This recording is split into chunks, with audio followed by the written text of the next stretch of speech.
আসসালামু আলাইকুম প্রিয় শিক্ষার্থীরা, আশা করি তোমরা ভালো আছো আর আমি আল্লাহর রহমতে অনেক ভালো আছি। আজকে আমরা এসএসসি রসায়নের যে চতুর্থ অধ্যায়টি রয়েছে পিরিয়ডিক টেবিল অর্থাৎ পর্যায় সারণী, এখান থেকে তোমরা দেখবা অবস্থান্তর মৌল। এরকম একটা টপিকস রয়েছে, কাদেরকে অবস্থান্তর মৌল বলবো, কাদেরকে অবস্থান্তর মৌল বলবো না, এই বিষয়টা আমরা আজকে একদম ক্লিয়ার হয়ে যাব। পুরো ক্লাসটি জুড়ে তোমরা আমার সাথেই থাকো, ইনশাল্লাহ তোমরা আজকের পর থেকে অবস্থান্তর মৌল নিয়ে কোনো কনফিউশনে ভুগবে না। ওকে, তাহলে চলো শুরু করি। আমরা দেখো যে অবস্থান্তর মৌল আমরা তাদেরকেই বলবো, আমরা দুইটা কন্ডিশন দিচ্ছি। দেখো তোমাদের যদি বলি যে অবস্থান্তর মৌল কন্ডিশন দিচ্ছে কি, সেটা হলো যে অবস্থান্তর মৌল মানে কি, এটা অবশ্যই ডি ব্লক মৌল হবে। তাহলে আমাদের কন্ডিশন 1 ডি ব্লক মৌল, ডি ব্লক মৌল আমরা তাদেরকে অবস্থান্তর বলবো। দেখবো কি যে অবস্থান্তর মৌলগুলো অবশ্যই ডি ব্লক মৌল। এবং সেকেন্ড যে কন্ডিশনটা থাকবে সেটা হলো সুস্থিত আয়নের ডি অরবিটাল, সুস্থিত আয়নের ডি অরবিটালে সুস্থিত আয়নের ডি অরবিটালে দেখো একটু খেয়াল করো যে সুস্থিত আয়নের ডি অরবিটালে ইলেকট্রন আংশিকভাবে পূর্ণ থাকবে। অরবিটালে ইলেকট্রন, হয়তো এই কথাটা বুঝতে পারছো না, আমি একটু পরে তোমাদের ডিটেলস বুঝিয়ে দেবো। সুস্থিত আয়নের ডি অরবিটাল ইলেকট্রন আংশিকভাবে পূর্ণ থাকবে, আংশিক।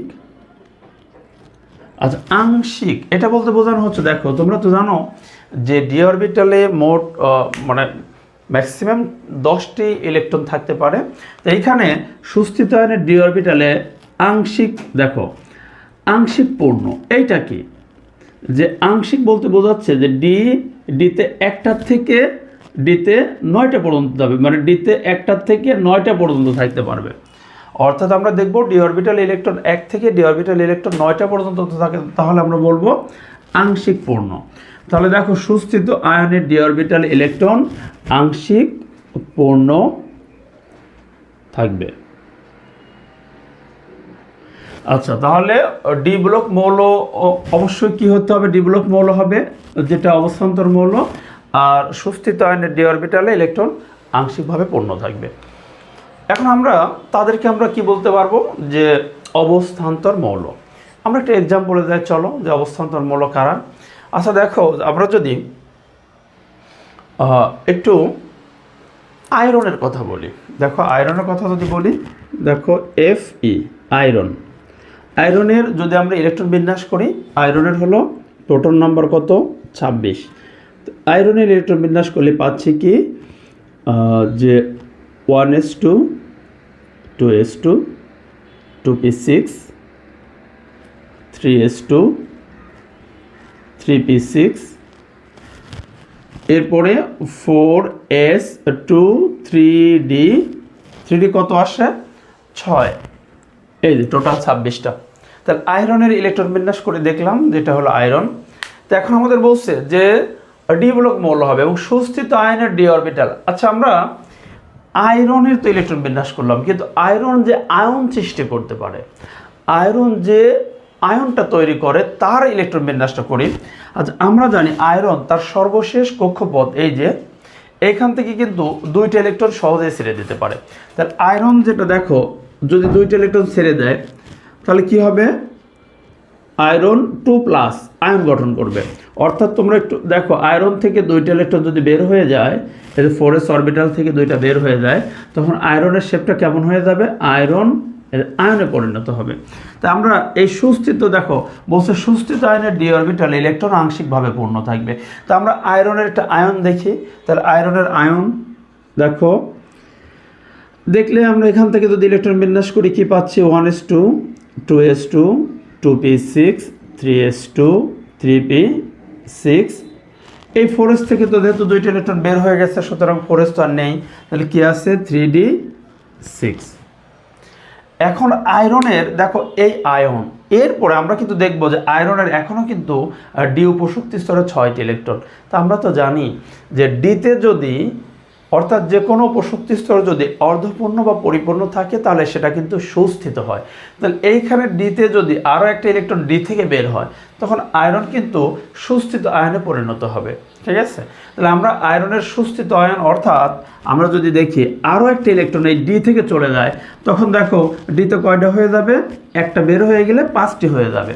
তখন ডি অরবিটালটি কি হবে, সুস্থিত, অধিক সুস্থিত হয়ে যাবে, অর্থাৎ অর্ধপূর্ণ হবে। তাহলে আমরা আয়রন থেকে আরও একটি ইলেকট্রন যদি বের করে দিই দেখো, অর্থাৎ Fe2+ যেটা ছিল এখান থেকে আরেকটা ইলেকট্রন যদি বের হয় তখন এটা হয়ে যাবে Fe3+। তাহলে আমরা এখন আরও একটা ইলেকট্রন বের করে দেই। তাহলে এখানে আমরা নতুন করে আবার ইলেকট্রন বিন্যাস করি, 1s2 2s2 2p6 3s2 3p6 3d5। এখন দেখো এই যে এটা আমাদের বলা আছে যে আমাদের হতে হবে মৌল, দেখো বসে অবস্থান্তর মৌল কারা, ডি ব্লক হইতে হবে। আচ্ছা দেখো তো এখানে এটা ডি ব্লক কিনা, যে সর্বশেষ ইলেকট্রন ডি অরবিটালে আছে, দেখো ডি, আর ডিতে আছে কয়টা, 5টা। তাহলে হ্যাঁ ডি ব্লক এবং সুস্থিত আয়ন। আচ্ছা আমাদের এই আয়রন তো একটা ডি ব্লক মৌল কনফার্ম, মানে এখন বিষয়টা এরকম যে ডি ব্লক মৌল হলেই কিন্তু অবস্থান্তর হবে না, মানে প্রত্যেকটি যে ডি ব্লক মৌল অবস্থান্তর তা কিন্তু না, কিন্তু প্রত্যেকটি অবস্থান্তর মৌলই কিন্তু ডি ব্লক মৌল। ঠিক আছে, তো এখানে দেখো যে আয়রনকে আমরা অবস্থান্তর মৌল বলতে পারতেছি কিভাবে, কারণ আয়রন দেখো ইলেকট্রন বিন্যাস করলেই আর ডি অরবিটাল কিন্তু এখানে আসছে। এরপরে দেখো আরেকটা কন্ডিশন, সুস্থিত আয়ন, আয়রনের যে সুস্থিত আয়ন Fe3+, এখানে কিন্তু বলছে ডি অরবিটাল ইলেকট্রন আংশিক পূর্ণ থাকবে। আংশিক পূর্ণ মানে কি, ডিতে 1 থেকে 9টা পর্যন্ত ইলেকট্রন থাকতে পারবে, ডিতে 1 থেকে 9টা। এই দেখো ডিতে 5টা ইলেকট্রন আছে, ডি অরবিটালে কয়টা, 5টা ইলেকট্রন আছে। সুতরাং আমরা বলতেই পারি যে হ্যাঁ আয়রনের যে সুস্থিত আয়ন অর্থাৎ Fe3+, এটাতে 5টা ইলেকট্রন আছে এই ডিতে। যেহেতু ডিতে 5টা ইলেকট্রন আছে সুতরাং এটা আংশিকভাবে পূর্ণ আছে, এই শর্তের মধ্যে আছে। তাহলে আমরা বলতে পারি আয়রন একটি ডি ব্লক মৌল এবং একই সাথে এটি একটি অবস্থান্তর মৌল। ঠিক আছে, এখন আমরা আর একটা এক্সাম্পল দিই, স্ক্যান্ডিয়ামের কথা যদি বলি, দেখো এটা আবার কেমন হবে। যদি আমরা বলি যে স্ক্যান্ডিয়াম এটা কেমন, দেখো যে স্ক্যান্ডিয়াম 21, আমরা একটি ইলেকট্রন বিন্যাস যদি করি পাচ্ছি কি 1s2 2s2 2p6 3s2 3p6, আর্গনের সমান হয়ে গেল। এইবার দেখো 3pর পরে আমরা জানি 4s অরবিটাল প্রবেশ করে, 4s এক, দেখো 4s এর 2টা আর 3dতে একটা। এখন স্ক্যান্ডিয়াম আমরা জানি যে এটা হলো স্ক্যান্ডিয়ামের ইলেকট্রন বিন্যাস, দেখো ডি অরবিটাল ইলেকট্রন আছে। হ্যাঁ আমরা এখন দেখি তো একে স্ক্যান্ডিয়াম কিন্তু ডি ব্লক মৌল, কারণ কি দেখো এর সর্বশেষ ইলেকট্রনটি ডি অরবিটালে প্রবেশ করছে, ডি ব্লক মৌল, নিঃসন্দেহে ডি ব্লক মৌল, ডি আছে। কিন্তু অবস্থান্তর কিনা এটা একটু টেস্ট করি, আবার বলছে যে ডি ব্লক হলেই তো হবে না, সুস্থিত আয়নের ডি অরবিটালে ইলেকট্রন আংশিকভাবে পূর্ণ থাকবে। আচ্ছা স্ক্যান্ডিয়ামের সুস্থিত আয়ন কি, স্ক্যান্ডিয়াম কিন্তু কি করে, 3টা ইলেকট্রন কিন্তু ছেড়ে দিয়ে স্ক্যান্ডিয়াম 3+ গঠন করে। স্ক্যান্ডিয়াম এটা তোমাকে জানতে হবে।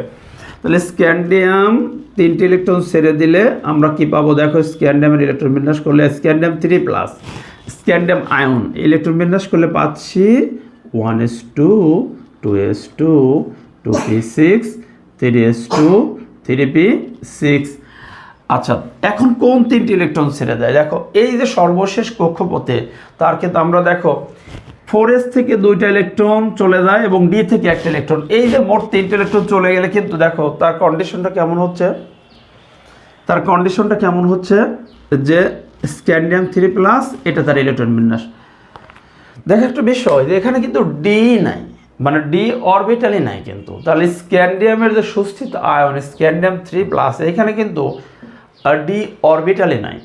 তাহলে আমাদের বলছে অবস্থান্তর মৌল, ডি অরবিটালে 1টা থেকে 9টি ইলেকট্রন লাগবে, তো এখানে তো ডি অরবিটালে নাই, সুতরাং এটা কিন্তু স্ক্যান্ডিয়াম অনলি ডি ব্লক মৌল, এটা কিন্তু অবস্থান্তর নয়। ঠিক আছে, তাহলে আমরা স্ক্যান্ডিয়ামকে বলতে পারবো যে স্ক্যান্ডিয়াম অবস্থান্তর মৌল নয়, কারণ এখানে ডি অরবিটালে থাকা লাগবে 1 থেকে 9টা ইলেকট্রন, তো এখানে ডি নাই, সো এটা আমরা অবস্থান্তর মৌল বলতে পারবো না। তাহলে স্ক্যান্ডিয়াম শুধুমাত্র ডি ব্লক মৌল, কিন্তু অবস্থান্তর মৌল নয়। আচ্ছা, আমরা যদি একটু জিঙ্ককে দেখে আসি, একটু দেখো তো। আচ্ছা, জিঙ্কের একটু কন্ডিশনটা দেখে আসি। ZN জিঙ্ক, সরি, জিঙ্কের ইলেকট্রন বিন্যাস যদি দেখি জিঙ্ক 30, তাহলে আমরা ইলেকট্রন বিন্যাস করলে কি পাচ্ছি? 1s2 2s2 2p6 3s2 3p6, এরপরে দেখো 4s2 3d 20 3d10 30। ওকে, এখন আমরা জানি যে জিঙ্ক কিন্তু কি হয় যে 2টা ইলেকট্রন ছেড়ে দিয়ে সে আয়ন গঠন করে। এই যে 4s থেকে 2টা ইলেকট্রন ছেড়ে দিলে আর ডিটা পরিপূর্ণ থাকে, সুস্থিত হয়ে যায়। তাহলে আমরা একটু দেখি, জিঙ্ক যদি 2টা ইলেকট্রন ছেড়ে দেয় তাহলে হবে কি জিঙ্ক 2+। এটার ইলেকট্রন বিন্যাস যদি দেখি 1s2 2s2 2p6 3s2 3p6, এরপরে 4s থেকে 2টা ইলেকট্রন বের হয়ে গেছে, থাকে কি 3d10। তাহলে দেখো আমরা এখান থেকে কি পাচ্ছি? আমরা কিন্তু পাচ্ছি যে জিঙ্কের যে বলছে যে 2টা ইলেকট্রন ছেড়ে দিলে জিঙ্ক কি হবে? সুস্থিত আয়ন। তাহলে এটা হলো জিঙ্কের সুস্থিত আয়ন। তো এবং এখন বলছে ডি অরবিটাল আংশিকভাবে পূর্ণ লাগবে। তো আমরা দেখতে পাচ্ছি ডিতে কিন্তু 10টি ইলেকট্রন পরিপূর্ণ, মানে পূর্ণ আছে, কারণ ডিতে ক্যাপাসিটি কয়টা? 10টা, ফুল 10টি রয়েছে। ডি অরবিটালে যদি 1 থেকে 9টা থাকতো তখন আমরা বলতাম এটা অবস্থান্তর মৌল, মানে সুস্থিত আয়নের ডি অরবিটালে। তো সুস্থিত আয়নের ডি অরবিটালে 10টি ইলেকট্রন, সুতরাং এটা কিন্তু জিঙ্ক কিন্তু অবস্থান্তর মৌল নয়, জিঙ্ক হলো শুধু ডি ব্লক মৌল। ঠিক আছে, তো আমরা কিন্তু এখান থেকে আরও একটা ব্যাখ্যা শিখলাম, স্ক্যান্ডিয়াম এবং জিঙ্ককে শুধু ডি ব্লক মৌল বলা হয়, কিন্তু অবস্থান্তর মৌল বলা যায় না। ঠিক আছে, তো আমার মনে হয় তোমরা ক্লাসটি বুঝতে পারছো। তোমাদের শুভকামনা এখানে সমাপ্ত করছি। আসসালামু আলাইকুম ওয়া রাহমাতুল্লাহি ওয়া বারাকাতুহু।